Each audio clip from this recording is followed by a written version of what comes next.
இந்தியர்களிடம் தமிழர்களிடம் வந்து ஆங்கில மோகம் அதிகமாக இருக்குது. இந்தியாவில் எங்கே பார்த்தாலும் ஆங்கில மோகம் தலைவிரிச்சு ஆடுது.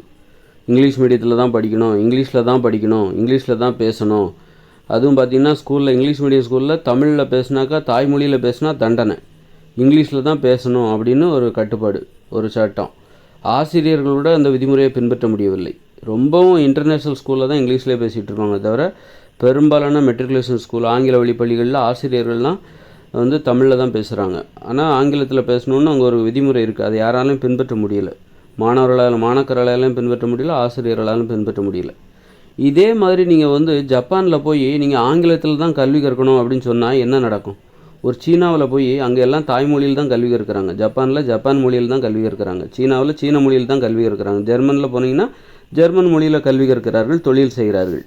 ஜெர்மன் மொழியில் தான், தூய ஜெர்மன் மொழியில் தான் பேசுவாங்க. ஆங்கிலம் கலக்காத மொழியில் தான் அவங்க பேசுவாங்க. நம்மளை மாதிரி ஆங்கிலம் கலந்துலாம் பேச மாட்டாங்க. ஜப்பானில் தூய ஜப்பான் மொழியில் தான் பேசுவாங்க 99% மக்கள்.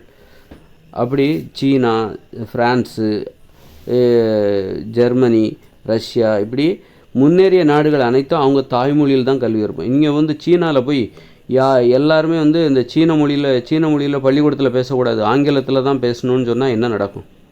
அந்த உத்தரவே ஒரு விபரீதமான உத்தரவாக இருக்கும்.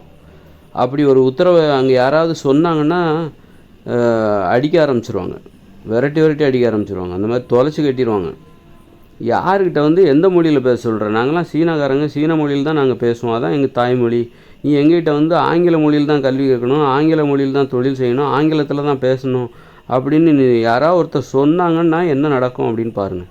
கொஞ்சம் கற்பனை பண்ணி பாருங்கள். ஒரு ஜப்பானில் போய் யாரும் ஜப்பான் மொழியில் பேசக்கூடாது.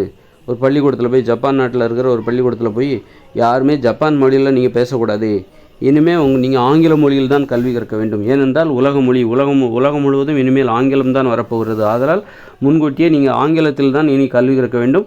பள்ளிக்கூடங்களில், ஜப்பானிய பள்ளிக்கூடங்களில் ஆங்கில மொழியில் தான் பேச வேண்டும், ஜப்பான் மொழியில் பேசக்கூடாது என்று ஒரு விதிமுறையை அங்கே யாராவது சொல்கிறாங்கன்னு வச்சுக்கோங்களேன். என்ன நடக்கும்னு நினச்சி பாருங்கள். அவ்வளோதான், விரட்டி அடிப்பாங்க. அப்படி சொல்கிறவங்களும் அவ்வளோதான், உண்டு இல்லைன்னு பண்ணிடுவாங்க, உயிரோடே விட மாட்டாங்க. அப்போது எவ்வளோ ஒரு அப்போது அவங்க மனநிலை எப்படி இருக்குன்னு பாருங்கள், நம்ம மனநிலை எப்படி இருக்கு பாருங்கள். இங்கே தமிழில் பேசினாக்கா அவங்களுக்கு தண்டனை கொடுக்குறாங்க, தாய்மொழியில் பேசினால் இங்கு தண்டனை, அந்நிய மொழியில் பேசினால், அந்நிய மொழியான ஆங்கில மொழியில் பேசினால் உனக்கு பாராட்டு. அதான் அடிமைத்தனங்கிறது. இந்தியர்கள் வந்து அடிமைகள், அடிப்படையில் ரொம்ப வருஷ காலமாக, ஆயிரக்கணக்கான வருஷமாக அடிமைகளாகவே இருந்திருக்காங்க. அதாவது ஜாதி என்கிற பெயரில் அடிமைகளாகவே, தனக்கு கீழே உள்ளவர்களே அடிமைகளாக தனக்கு மேலே உள்ளவங்கள பார்க்காம, தனக்கு மேலே ஒருத்தர் நம்மளை அடிமைன்னு பார்த்துட்டு இருக்காரு. அதெல்லாம் பார்க்காம நமக்கு கீழே உள்ளவங்கள நம்ம அடிமைப்படுத்திகிட்டு இருக்கோம். நமக்கு மேலே நம்மளை ஒருத்தர் அடிமைப்படுத்திகிட்டு இருக்காரு, அதையும் நம்ம பார்க்குறோம். அதை நம்ம எதில் திருப்திப்படுறோன்னா, நமக்கு கீழே ஒரு ஜாதிக்காரங்க இருக்காங்க, அவங்கள நம்ம அடிமைப்படுத்துவோம் அப்படின்னு அடிமை புத்தி ஆயிரக்கணக்கான வருஷங்களாக இந்த பார்ப்பனர்கள் வந்து ஜாதி பேரால், மூட நம்பிக்கையின் பேரால் அடிமைப்படுத்தி வச்சுருந்தாங்க அந்த மக்களை. அந்த அடிமைத்தனம் தான் இன்னை வரைக்கும் அது தொடருது. ஆங்கிலேயர்கள் வந்தாங்க, ஏன் அவங்க ஜப்பான் நாட்டில் போய் ஜப்பானியர்களை அவங்களால அடிமைப்படுத்த முடியலை?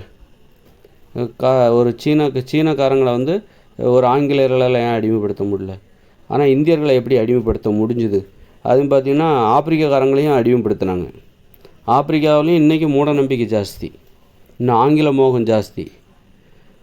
அதே பார்த்திங்கன்னா அந்த மாதிரி ஒரு ரஷ்யாவில் போய்ட்டு நீங்கள் வந்து இனிமேல் ரஷ்ய மொழியில் யாரும் கல்வி கற்கக்கூடாது, ஆங்கில மொழியில் தான் கல்வி கற்க வேண்டும் என்று ஒரு உத்தரவை பிறப்பித்தால், அப்படி உத்தரவு பிறப்பிக்கிறவர் அங்கே வந்து உயிரோடு வாழ முடியுமா?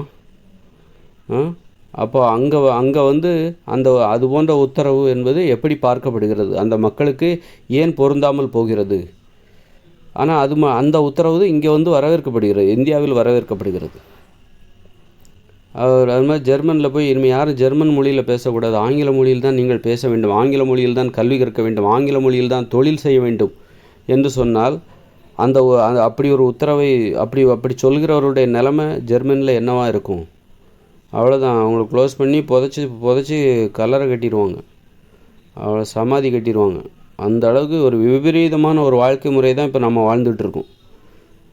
ஒரு அந்நிய மொழியில் கல்வி கற்பது என்பது, அந்நிய மொழியில் பேசுவது, அந்த மோகம் என்பது எவ்வளோ மோசமான ஒரு ஒரு ஜப்பான் நாட்டு மக்களுக்கெல்லாம் அது பொருந்தாது. சீனா நாட்டு மக்களுக்கு அது பொருந்தாது. அப்படி ஒரு விதிமுறை அங்கே கொண்டு வந்தான்னாலே அவங்க அவ்வளோதான். ஆனால் அப்படிப்பட்ட விதிமுறையை தான் நம்ம வந்து தூக்கி வச்சு கொண்டாடி வாழ்ந்துகிட்டு இருக்கோம். அப்படின்னா நாம் எந்த அளவுக்கு மோசமான ஒரு மனநிலையோடு வாழ்ந்து கொண்டு இருக்கிறோம் என்பதற்கு அதுதான் உதாரணம். ஒரு மோசமான கேவலமான ஒரு மனநிலையில் தான் நாம் வந்து இந்த ஆங்கில மொழியை தூக்கி பிடிச்சிக்கிட்டு கல்வி, தொழில், வாழ்க்கை எல்லாவற்றிலும் ஆங்கிலம் என்கிற விஷத்தை கலக்க விட்டு நாம் வந்து வாழ முடியாமல் வாழ்ந்து கொண்டு இருக்கிறோம். சாகவும் முடியாமல் வாழவும் முடியாமல் வாழ்ந்து கொண்டிருக்கிறோம் என்பதுதான் உண்மை. இந்தியாவின் வீழ்ச்சிக்கு ஆங்கில மோகம்தான் காரணம். அந்நிய மொழி மீது உள்ள மோகம்தான், தாய்மொழியை புறக்கணித்தது தான் காரணம். இந்தியா வீழ்ச்சிக்கு என்றைக்குமே இந்தியா எழும்பிவிடாது. என்றைக்குமே இந்தியாவால் முன்னேறவே முடியாது என்பதுதான் உண்மை.